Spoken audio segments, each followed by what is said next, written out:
Équivalent quand on regarde nos traditions, je ne sais pas, ou peu importe l'école, je ne sais l'école de mystère, ou l'équivalent des gens que vous voyez qu'on appelle grand maître, ou bien maître spirituel ou guide spirituel, ou encore nganga, ou encore prêtre, prêtresse, là, sacrificateur, sacrificatrice, même prophète et prophétesse, l'équivalence chez les chrétiens, ce sont des chrétiens.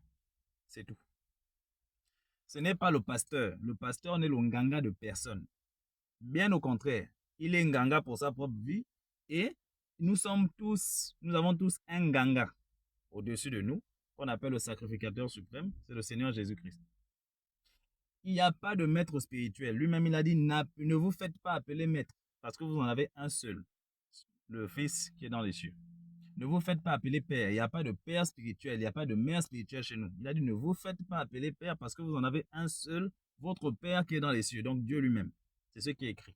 Donc, il n'y a pas l'équivalence d'un nganga. Chez les chrétiens, c'est un chrétien.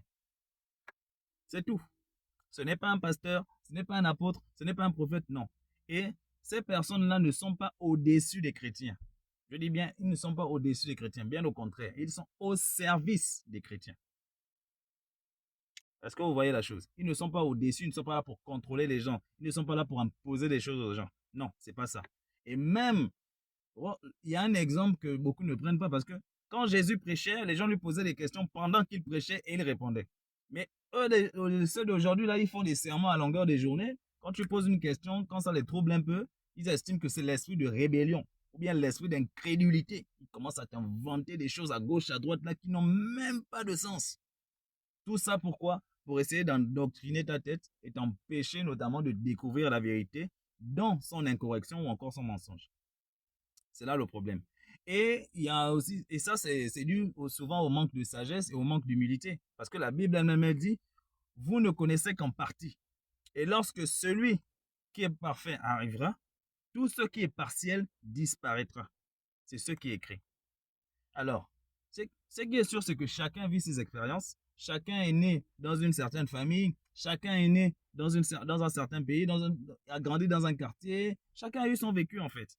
Donc, et les questions, les besoins que nous avons eus ne sont pas tous uniformes. On n'a pas tous eu les mêmes besoins. Donc, c'est totalement différent de se lever le matin et de se dire que je connais tout. Même quand tu es chrétien, tu ne connais pas tout parce que peut-être ce que lui, il a là-bas, c'est peut-être ce qui te manque. Mais quand tu iras poser la question à Dieu, Dieu va te donner justement la réponse à ton besoin. Il va te la donner, ça c'est clair. Mais il ne va pas forcément te donner la réponse aux besoins de celui qui est là-bas parce que tu ne connais même pas son besoin. Et tu n'as pas demandé à Dieu. Est-ce que tu vois?